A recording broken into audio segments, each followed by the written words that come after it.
Hello, my name is Megan Singer, and this is my final MVP project for Art History 116.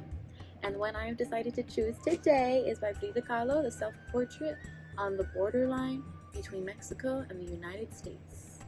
I also do have a special guest with me today.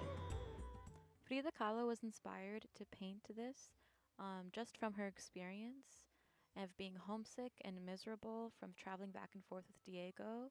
And this is her experience living in Gringolandia. The reason I did choose this painting today because of the relevancy that it does have in the current times we're in. The border between Mexico and the United States has become more politicized since the election of Donald Trump.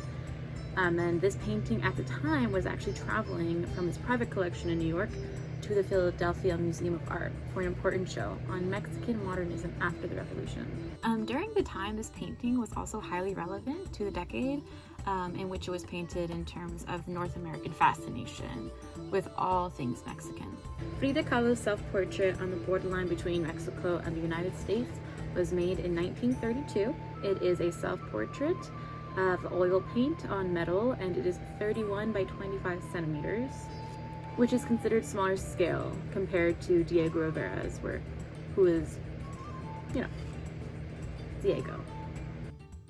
One source in particular that has a great source of information for this painting is on pbs.org, where they actually have a interactive painting guide where each symbol is met with a small description as to why it was added to the painting by Frida.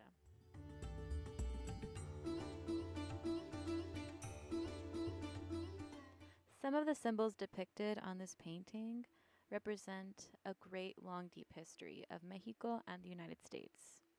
The pre Columbian temple acknowledges Mexico's past, so a past that was integral to Frida's life and work. As part of the Mexicanidad movement, Frida, as well as other Mexican artists, rejected European traditions and looked back to their ancient indigenous roots. Janice Helen's journal article, Aztec Imagery, and Frida Kahlo's paintings, Indigeneity and Political Commitment, does discuss how the Columbian temple acknowledges Mexico's past and its ancient indigenous roots. On the left of this painting is the pre Columbian temple in the background, which suggests a possible rejection of European traditions to instead explore the ancient indigenous roots of Mexico itself.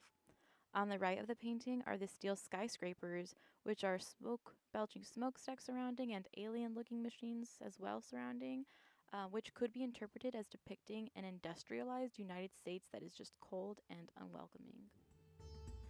The gravestone that Frida is actually standing upon, or matter of fact, it's just a stone. It's inscribed with, this Carmen Rivera painted her portrait in 1932. So Carmen is actually her first Christian name, and Rivera is her husband's last name. Another really awesome detail that is depicted in this painting is how Frida is wearing a colonial dress and an indigenous necklace. So she's basically depicted as a hybrid product of both Mexico and the United States. Another great symbol of this painting are the union of the roots from the bottom among the divide on top. Frida is holding a small Mexican flag in this painting, which clearly depicts where her loyalties lie.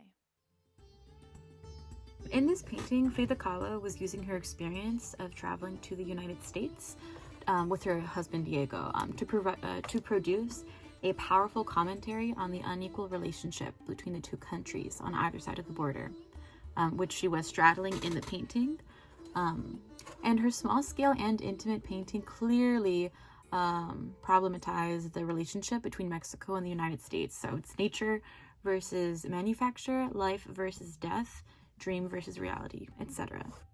A personal connection I do have with this particular artist is I was very fortunate to have been able to go to LACMA's In Wonderland, the Surrealist Adventures of Woman Artists in Mexico and the United States exhibit. And this exhibit was actually organized by LACMA and the Museo de Arte Moderno, Mexico.